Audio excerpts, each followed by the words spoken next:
তখন আমার বয়স 18। গরমের ছুটিতে নারায়ণপুর নামের এক গ্রামে গেছি বেড়াতে, আমার একমাত্র মাসির বাড়িতে। আমার মাসির নাম রীতা দেবী। মাসির বয়স তখন 39। মেসো মিলিটারিতে চাকরি করে।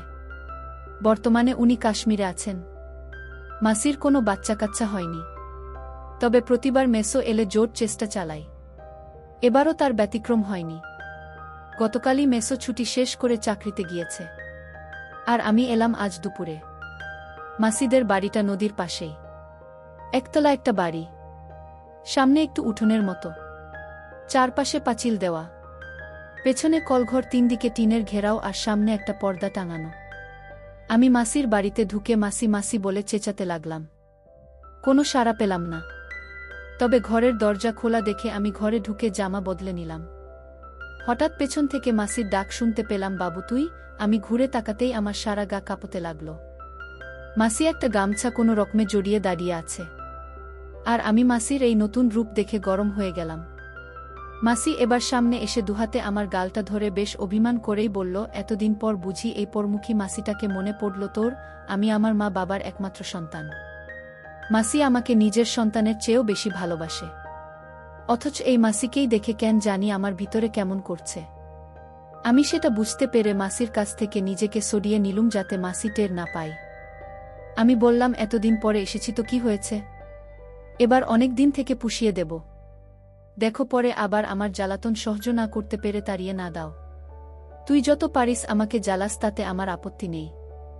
যা তুই হাত মুখ ধুয়ে আয়, আমি তোর খাবার দিচ্ছি।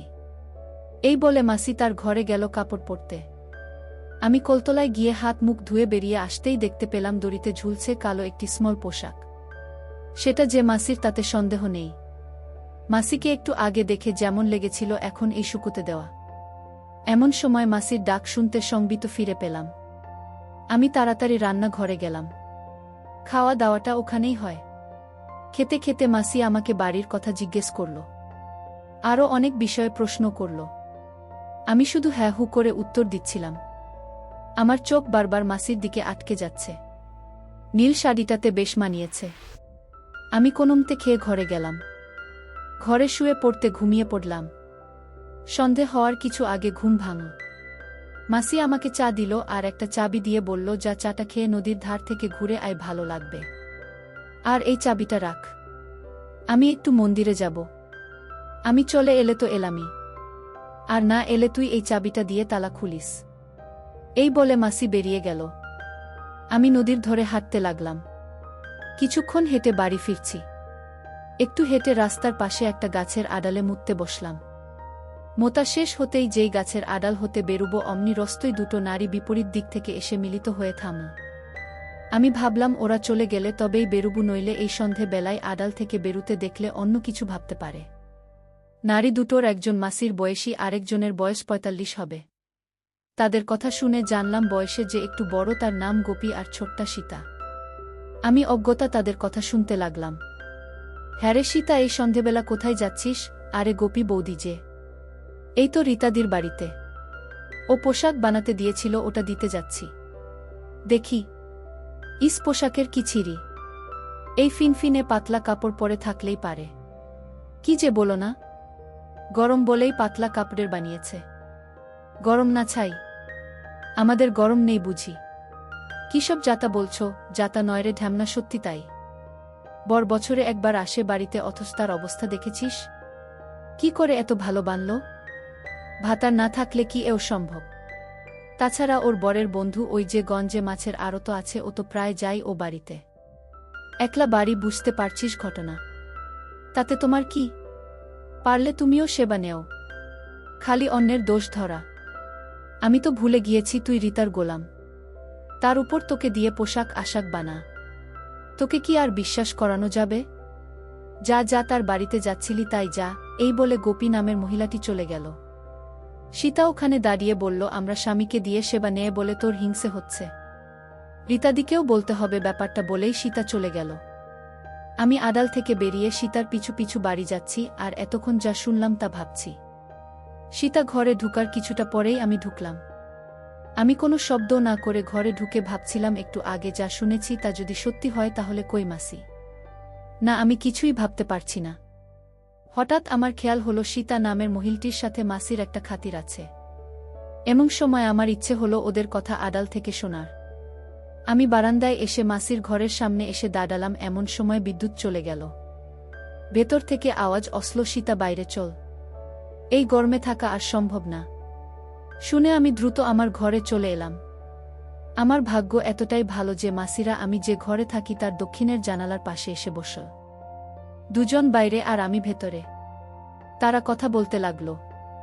এবার অনেক গরম তাই না রে সীতা? হ্যাঁ গো দিদি, ইচ্ছে হচ্ছে কাপড় চোপড় নামিয়ে ফেলি, অসহ্য।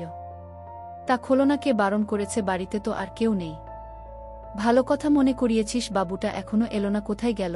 বাবু আবার কে? আমার দিদির ছেলে। আজই এসেছে, কখন বেরিয়েছে, এখনো এলো না যে। চিন্তা করো না, বোধহয় কারেন্ট নেই তাই বাইরে ঘুরছে। তারপর ও এতদিন বাদে এলো, সব ঠিকঠাক চেন না? কত বড় উচ্চ মাধ্যমিক দিয়েছে। দিদি এত বড় ছেলে হারাবে না। শোনো, আমি না বলা পর্যন্ত তুই অশোকদাকে এ বাড়িতে আসতে নিষেধ করবি। আজই ওকে এটা জানাবি। বাবু বাড়িতে। বুঝতেই পারছিস, জানাজানি হলে কেলেঙ্কারি হয়ে যাবে। তা না হয় বলবো, কিন্তু এভাবে আর কতদিন গো? পাড়ার মহিলাগুলো যেভাবে আমাদের বিশেষ করে তোমার পিছে লেগেছে, তাতে কদিন যে শাক দিয়ে মাছ থাকতে পারবো ভগবানই জানেন।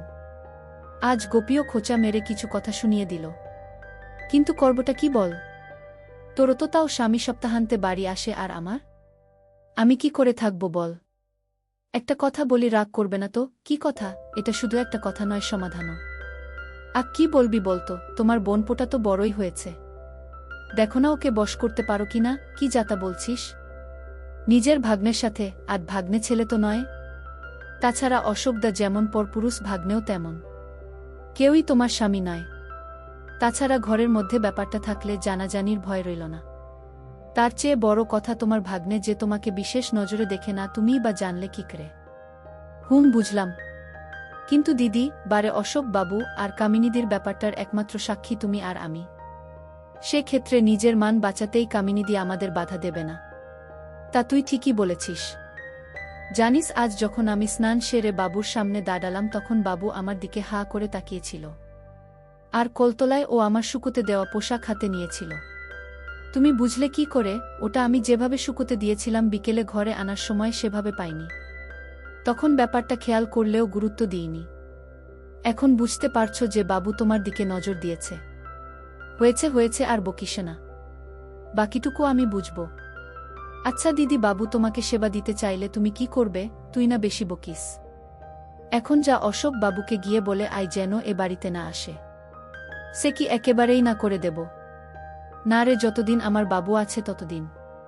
এবার যা। দুজন ওখান থেকে উঠল। সীতা দরজা দিয়ে বেরিয়ে যেতেই মাসি তার ঘরে ঢুকল। আমি নিঃশব্দে ঘর থেকে বেরিয়ে বাড়ির বাইরে বেরুলাম। কিছুক্ষণ পর বাড়িতে ঢুকে মাসি মাসি বলে হাঁক ছাড়তে মাসি দরজা খুলে বেরিয়ে এলো। পরনে একটা পাতলা নীল ম্যাক্সি।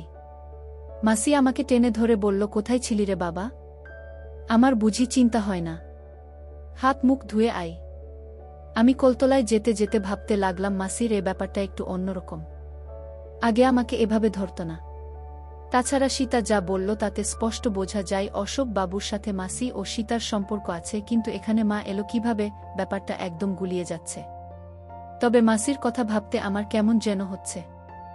এসব ভাবতে ভাবতে রাতের খাবার খেয়ে শুয়ে পড়লাম। একটু পর বাতি জ্বেলে মাসি এলো। মাসিকে দেখে আমার বাবাজি লাফতে লাগল।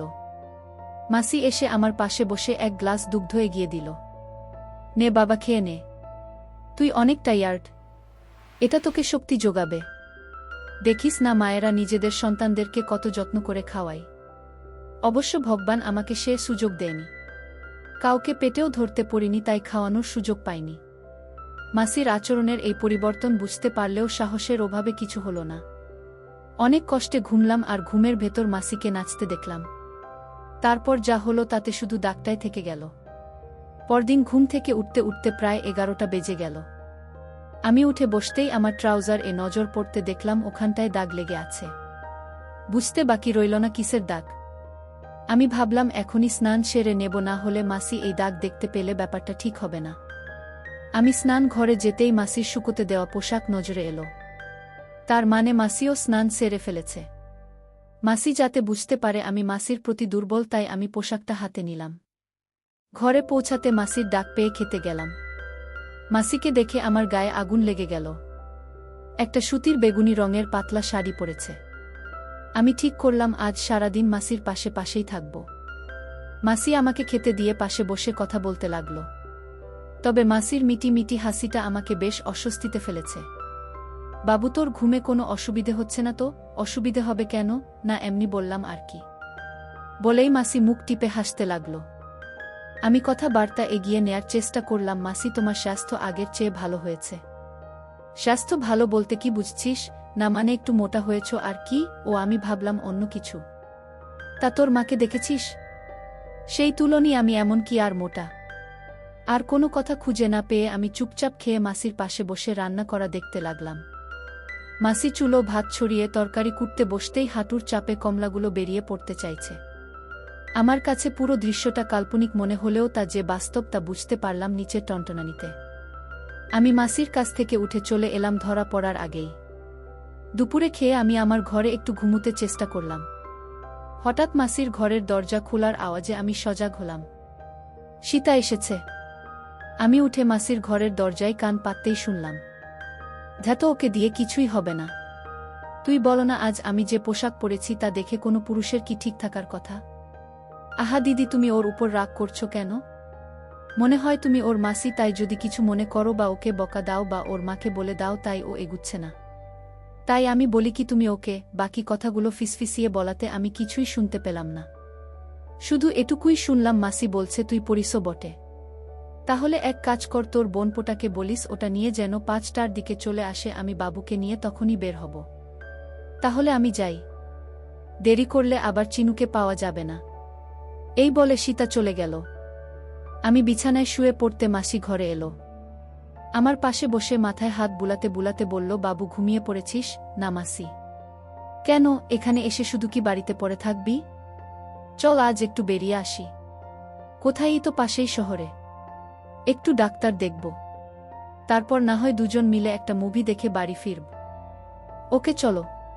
তাহলে তুই রেডি হয়ে নে। আমি রেডি হতে হতেই মাসি ও মাসি বলে একটা ছোকরা বাড়িতে ঢুকল। আমি তাকে কি চাই জিজ্ঞেস করতেই ও বলল, আজ্ঞে মাসি শহরে যাবে বলে অটো নিয়ে এসেছি। আপনি যান, আমরা আসছি। এটা বলতেই ছেলেটি চলে গেল। মাসি ঘর থেকে বেরুতে বেরুতে বলল, কে এসছে রে বাবু? অটোবলা। ও, চল আমরা বেরি। এই বলে মাসি দরজায় তালা দিয়ে বেরুতে লাগল। মাসিকে একদম চিনতে পারছি না। সকালেই যিনি দেখিয়ে বেড়ালেন, বিকেলে তা ঢেকে ঢুকে ফেললেন। কালোর উপর লাল ফ্লোরাল প্রিন্টের সিল্কের শাড়িতে পুরোটাই ঢাকা। অটোতে দুজন পাশাপাশি বসলেও মাসিকে অন্য কিছু ভাবতে পারছি না। অটোবালাটা দেখলাম মাসির সাথে বেশ পরিচিত, খুব আন্তরিক। ওদের কথা শুনতে শুনতে পুরো 1.5 ঘন্টা কেটে গেল। গ্রাম থেকে এই ছোট্ট শহরটাতে আসতে আসতে 6:30 বেজে গেছে। মাসি ভাড়া চুকিয়ে ওকে কিছু একটা বলতেই ও চলে গেল। ডাক্তারের চেম্বার থেকে বেডুলম 7:30। এবার আরেকটা অটোতে করে সিনেমা হলে গেলাম। মাসির জাগটা ভালো করে জানা, মেসোর সাথে নাকি প্রায় আসে। মাসি আমাকে নিয়ে যে মুভিটা দেখল তাই বেশ ভালোই। তবে মুভির মাঝখানে মাসি বাচ্চাঘরে গেল আর ফিরে এলো নায়িকার বেশে। আমি শুধু ভাবতে লাগলাম, মাসি হঠাৎ এই বেশ ধরল কেন? তাহলে আজ রাতেও কি কিছু হবে? মুভিটা শেষ হতেই আমরা বেরুলাম। তখন প্রায় রাত 10টা। মাসিকে যাওয়ার কথা বলতেই মাসি অবাক হয়ে বলল, পাগল হয়েছিস? এত রাতে কোনো অটোওয়ালা নিজের বউকে ফেলে এত দূরে যাবে? তাহলে আজ রাতটা এখানেই কাটাতে হবে রে। এখানে? কিন্তু কোথায়? আমার এক পরিচিত দিদির একটা লেডিস হোস্টেল আছে, ওখানেই থাকব। Ladies hostel? কিন্তু আমাকে এলাও করবে? কেন করবে না? আমি আছি তো। চল। আমরা একটা অটো নিয়ে প্রায় 20 মিনিটের মধ্যেই একটা গলির সামনে দাঁড়ালাম। ভাড়া মিটিয়ে মাসি গলি ধরে এগুতে লাগল। আমি মাসির পেছন পেছন যেতে লাগলাম। একটা গেটে 2টো লোক বসা ছিল। মাসি কি যেন বলল। তারপর তারা আমাদেরকে একটা ঘরের সামনে দিয়ে চলে গেল। আমাকে বাইরে দাঁড়া করিয়ে মাসি ভেতরে ঢুকল। ভেতরে আরও 2টো নারী ছিল। তারা যে মাসির পরিচিত তা বোঝা যাচ্ছে। একটু পরেই মাসি একটা মহিলাকে সাথে নিয়ে বেরিয়ে এলো। তারা দুজন সামনে আর আমি পেছন পেছন যেতে লাগলাম। পুরানো এই বাড়িটির দোতলার একদম উত্তরের ঘরের সামনে নিয়ে মহিলাটি মাসিকে চাবি দিয়ে চলে গেল। মাসি চাবি খুলে ভেতরে ঢুকল, আমিও তাই। বাতি জ্বালতেই বেশ ভালো লাগল। সাজানো একটা ঘর, বড় একটা খাট, লাগোয়া বাথরুম, একটা টেবিলও আছে। আমরা ঘরে ঢোকার একটু পরেই সেই মহিলাটি দুটো টাওয়েল আর একটা পরিষ্কার লুঙ্গি দিয়ে গেল। মাসি ওটা নিয়ে ওকে বলল ঘরে খাবার দিতে। আমি তো বেশ অবাক, এরা এত যত্ন আত্মি করছে, ব্যাপারটা কি? মাসিকে জিজ্ঞেস করতেই বলল এই হোস্টেল এর মালিক তার বেশ পরিচিত। আমরা ফ্রেশ হয়ে খেয়ে দিয়ে টিভি দেখতে লাগলাম। হঠাৎ এ পাশের ঘর থেকে কেমন যেন আওয়াজ আসতে লাগল। আমি মাসিকে সেটা জিজ্ঞেস করতেই মাসি হেসে বলল, ও কিছু না রে, তুই টিভি দেখায় মনোযোগ দে তো। আমার কেন যেন সন্দেহ হচ্ছিল। আমি ঘুমাবো বলে শুয়ে পড়তে মাসি বলল, কিরে ঘুমিয়ে পড়বি? রাত 12টা। না ঘুমিয়ে উপায় কি, গরমের দিনে এটা কি এমন রাত বলতো? এটা বলতে বলতেই শাড়িটা নামাতে লাগল। আচমকা মাসির এই কাণ্ড দেখে আমার তো অবস্থা খারাপ। আমি মাসিকে হা করে দেখছিলাম। কিরে অমন করে কি দেখছিস? না কিছু না। আমাকে বলল, গা থেকে গেঞ্জিটা খোল, আরাম লাগবে। আমিও তাই করলাম। মাসি একটা বলিস খাটের সাথে দেশ দিয়ে আতশোয়া হলো। আমাকে তাকিয়ে থাকতে দেখে বলল, আসলে অনেক গরম তো, আর তুই তো আমার ছেলের মাথায়, তাই সব। তোর খারাপ লাগছে না তো বাবু? আমি না বলতে মাসি নিচু হয়ে তাকিয়ে আছে। আমি একটু সাহস নিয়ে বললাম, মাসি কি দেখছ? এই দেখো না কত শখ করে এই সিল্কের ব্রাটা গত সপ্তাহে কিনলুম, মাত্র একদিন পরেছি, অথচ দেখ এখানটায় কিসের যেন দাগ লেগে আছে। এই যে এখানটাই দেখ। হঠাৎ মাসির গলার আওয়াজ পেলুম, একটা জিনিস কি জানিস বাবু, আমার এটাতে যেরকম দাগ ঠিক ওই রকম দাগ আজ সকালে তোকে ডাকতে গিয়ে তোর ট্রাউজারে দেখেছি। ব্যাপার কি বলতো বাবু? না মানে হ্যারে, তুই কি তোর আমার দাগ লাগাস নাকি? মাসি আসলে দাদা, আমি এখনই দিদিকে ফোন করে ওরগুলো চেক করতে বলছি। মাসি, এক কাজ করো না, আমাকে ক্ষমা করে দাও। ক্ষমা করব, তবে ঘুষ দিতে হবে। তুমি যা চাও তাই দেব। সত্যি? হ্যাঁ। আমাকে সেবা দিতে পারবি? মাসির এমন সরাসরি প্রশ্ন আশা করিনি। যত ইচ্ছে থাকুক না কেন, নিজ মাসিকে মুখের উপর বলাটা বেশ কঠিন। আমি কোনো মতে মাথা নাড়লাম। মাসি একটু রাগ দেখিয়ে বলল, লুকিয়ে লুকিয়ে দেখিস তাই না রে হারামি, তুমিই তো দেখিয়ে বেড়াতে। তাছাড়া তোমার আর সীতার কাহিনী আমি জেনে গেছি। আমি তোমাদের সব শুনেছি। তুমিই তো আমাকে দিয়ে, এতই যদি জানতি তবে এগোসনি কেন? আমি কি তোকে মারতাম না বকতাম? তোমারই যদি এত ইচ্ছে এখানে এলে কেন? বাড়িতে নিজে এগোনি কেন? এমন সময় বাইরে থেকে নারী কণ্ঠের আওয়াজ এলো, সেবা নিতে এসে ঝগড়া কিসের গো? বাড়িতে না করে তুমি এখানে আমাকে আনলে যে? আসলে এগুবার ছুতো আর একটু বেড়ানোর উদ্দেশ্যেই। তাছাড়া জীবনের প্রথম এঘরেই খেয়েছি। কার হাতে গো সে পরে বলবো। কিরে পারবি তো? আমাকে পারতেই হবে আমাকে, বলে কাজ লেগে পড়লাম। অনেক পরিশ্রম করে আমি ক্লান্ত হয়ে কখন যে ঘুমিয়ে গেছি জানি না। সকালে ঘুম ভাঙতেই দেখি মাসি চুল আঁচড়াচ্ছে। আমাকে দেখে একটু হেসে বলল, যা স্নান করে নে, লুঙ্গিটা কেচে দিস। স্নান করে ফ্রেশ টেস হয়ে আমরা বেরিয়ে পড়লাম। সকালে বাইরে খেয়ে হালকা কেনাকাটা করে দুপুরে খেয়ে নিলুম। তার বাদেই বাড়ির দিকে রওনা হলাম। বাড়িতে পৌঁছলাম শেষ বিকেলে। সন্ধে বেলা সীতা বাড়িতে এলো। মাসি রান্না ঘরে ছিল। ওখানেই দুজন কথা বলছে। আমি জানালার পাশে দাঁড়িয়ে শুনছি। এখন আর ধরা পড়ার ভয় নেই, কারণ মাসি জেনে গেছে যে আমি তাদের আগের কথাগুলো শুনেছি। সীতা কৌতূহলী হয়ে বলল, কি গো দিদি, কিছু হয়েছে? কি আর হবে রে? না মানে বাবুর সাথে বাজে বকিস না তো। ওসব কিছুই হয়নি, আর হবেও না। তোর কথামত যদি এগুতাম তাহলে লজ্জায় পড়তাম। কি বলছো কিছুই হয়নি? এ কেমন ছেলে বাপু? অমন দেবীর পেট থেকে এ কেমন ছেলের জন্ম হল? কি আর করা, তোমার দুর্ভাগ্য। অশোক বাবুর ওখানে যাবে গো? কখনই না। ওক বলে দিস আমাকে ভুলে যেতে। এসব কি বলছো তুমি? হ্যাঁ, যা বলেছি তাই। কাল ডাক্তার বাবু বলেছে এবার আমার মা হবার সম্ভাবনা খুবই বেশি। আমি মা হতে পারলে আর কিছুই চাই না। কি বলছো? এই 39 বছর বয়সে তুমি মা হবে? ভগবান মুখ তুলে তাকালো তবে। কিন্তু সেবা না নিয়ে থাকতে পারবে, এ ব্যাপারে আর কথা নয়। যা বললাম তাই কর গে যা। মাতৃত্ব জিনিসটাই অন্যরকম, নারীদের বদলে দেয়। আচ্ছা আমি গেলাম, বলে সীতা বেরিয়ে গেল। এবার আমি মাসির কাছে গিয়ে পেছন থেকে ধরলাম। বললাম, সীতাকে মিথ্যে বললে যে? কি মিথ্যে বললাম? এই যে বললে আমাদের মধ্যে কিছু হয়নি। পাগল হয়েছিস তুই? ওটা বললেই ও সেবা নিতে চাইবে। আমি চাই না আমার নাগরকে কারো সাথে ভাগ করে খেতে। তুই শুধু আমার। আর অশোক বাবুর ব্যাপারটা, তোর কাছে অশোকের ওটা কিছুই না। তুই থাকলে আমার আর কাউকে দরকার নেই। তাছাড়া সীতা এখন একাই অশোককে দিয়ে সেবা করাবে। আচ্ছা, একটা ব্যাপার বলতো, ডাক্তার তোমাকে কখন বলল যে তুমি মা হতে পারবে? ডাক্তারকে বলতে হবে কেন? আমি এতদিন মা হইনি কারণ তোর মেসোর মেশিন খারাপ, আর বাইরের কারো কাছ থেকে সাহস পাইনি। এবার তোর মেসো যাবার দুদিন পরেই তোর সেবা নিলাম। এবার চান্স আছে। একে তো তুই ঘরের মানুষ, তার উপর তোর মেসো বুঝবে যে ওর তাতেই হয়েছে। এসব কি বলছো মাসি? এতে অবাক হওয়ার কি আছে? আচ্ছা মাসি, একটা কথা বলি। কি কথা? হ্যাঁ, যা বলছিলাম, সীতা বলছিল মার কোনো এক ঘটনার সাক্ষী তুমি আর সীতা। ব্যাপারটা কি বলতো? না না, তেমন কিছু না। মাসি, তুমি কিছু একটা লুকাচ্ছ। সত্যি করে বলো কিন্তু, নইলে আমিও সব বলে দেব সবাইকে। বাজে বকিস না তো। শুধু শুধু রেগে যাচ্ছিস কেন? রাগার কারণ আছে বলেই রাখছি। তুমি সত্যিটা বলছো না কেন? তোর শুনতে ভালো লাগবে না। তুই আমাকে বলতে জোর করিস নে। না, তুমি বলো। আমি শুনব। রাগ করতে পারবি না কিন্তু। ঠিক আছে, বলো। অশোক বাবু আর তার দুজন বন্ধু দিদিকে সেবা দিয়েছিল।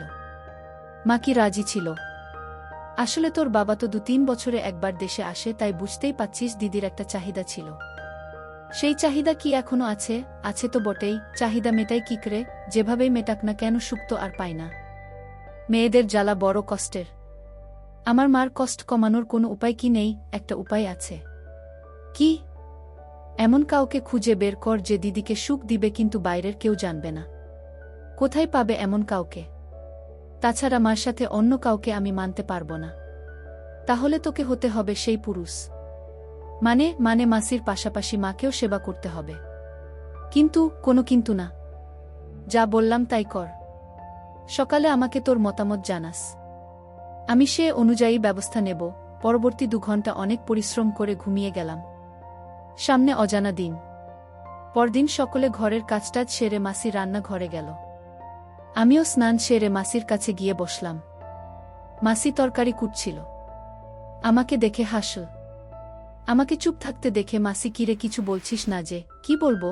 দিদির ব্যাপারে কি ভাবলি? জানি না। মানে কি? তোর মতামত জানা। আমার মনে হয় তুমি মার সম্পর্কে যা বললে তা ঠিক না। মনে দিদি যে মেটাতে পারছে না, এটা আমি মিথ্যে বলেছি? হ্যাঁ। তাছাড়া আমার মনে হয় অশোক বাবুর ব্যাপারটাই মা রাজি ছিল না। এটা বলার পরই মাসি ফিক করে হেসে ফেল। হাসছ কেন? আমি হাসির কি বললাম? না, এমনি। আসলে নিজের মাকে সব ছেলেই সতী ভাবে। কিন্তু কি জানিস বাবু, আমি যা বলেছি তা সত্যি। এই যে আমাকে দেখ তোর মাসি, আমি, অথচ তুই সেবা না দিলে আমি বাঁচব না। তার মনে আমি একটা পাকা জিনিস, তাই না? তা তুমি যে একটা জিনিস, সেটা প্রমাণিত। তোর মা কিন্তু এই রীতার বোন। আমার চেয়ে কে বেশি চেনে আমার বোনকে শুনি? আর তুই সে দিনের ছেলে বলছিস তোর মা সতী? এসব কি বলছো দিদা? সে অনেক পুরানো কথা, বাদ দে। আমাকে একটা কথা বলবি? কি? তুই যদি নিজ চোখে দেখিস দিদি সেবা নিচ্ছে, তাহলে তুই রাজি হবি? হ্যাঁ। ঠিক আছে, আমি দিদি আসতে বলে দিচ্ছি। তুই শুধু আমাদের লক্ষ্য করবি। একদিনে বুঝবি তোর মা কত বড় জিনিস। ঠিক আছে, আমিও বলে দিলুম, যদি মা এমন হয় তাহলে তোমার মতো মাকেও সেবা করব। তবে আবার কি রে? তবে প্রথমেই মার পিছনে